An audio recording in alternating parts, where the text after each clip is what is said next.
Est-il possible de devenir invisible? Dans certaines légendes et certains contes, nous avons affaire à des forces qui nous rendent invisibles. Dans les contes polonais, par exemple, il existait une cape d'invisibilité. Il suffisait de la mettre pour devenir invisible. Dans la littérature étrangère, il pouvait s'agir d'une cape ou d'un anneau magique. Les applications sont nombreuses, mais est-il vraiment possible de devenir invisible aujourd'hui? Ou est-il préférable de répondre d'abord à la question de savoir ce qui nous rend visibles? Les solides invisibles sont généralement constitués d'atomes très serrés avec un petit espace entre eux. La lumière ne peut pas traverser cet espace, c'est pourquoi ces objets sont visibles. Dans les gaz et les liquides, les atomes sont généralement plus éloignés les uns des autres, de sorte que la lumière passe rapidement entre eux.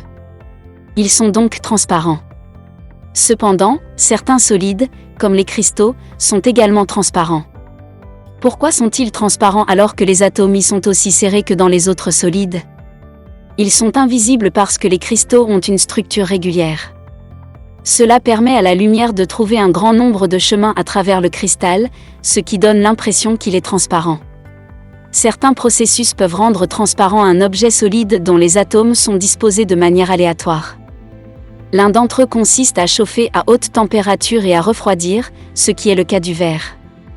Mais est-il possible de rendre invisible un objet opaque? Oui, depuis un certain temps. Cela est possible grâce à ce que l'on appelle les métamatériaux. Les métamatériaux sont des matériaux spéciaux qui rendent tout objet invisible. Des chercheurs de l'Université Duke à Durham, en Caroline du Nord, et de l'Imperial College à Londres les ont utilisés pour la première fois avec succès en 2006.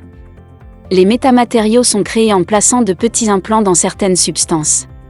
Ces implants font en sorte que les ondes électromagnétiques se comportent différemment de la normale. Les métamatériaux courbent le rayonnement, un peu comme le cours d'une rivière autour d'un rocher. Par conséquent, ce que le métamatériau englobe reste invisible. Aujourd'hui, on produit des métamatériaux qui courbent toutes sortes de rayonnements, et pas seulement les micro-ondes. Les effets de ces métamatériaux sont visibles dans les images ci-dessous. Il existe déjà des prototypes de capes qui rendent invisibles. La légende est devenue réalité. Invisible, il est intéressant de noter que le physicien soviétique Viktor Vezelev a théorisé pour la première fois la possibilité de l'existence de métamatériaux en 1967, mais que le premier métamatériau fonctionnel n'a été créé que 39 ans plus tard. Cela prouve que souvent, ce qui est aujourd'hui considéré comme une fantaisie devient réalité avec le temps. Vous avez aimé la vidéo? Likez, partagez, commentez, abonnez-vous. Merci d'avoir regardé. Je m'appelle Marta Pirchala. J'écris des livres et je donne des cours. Vivez sagement et sainement.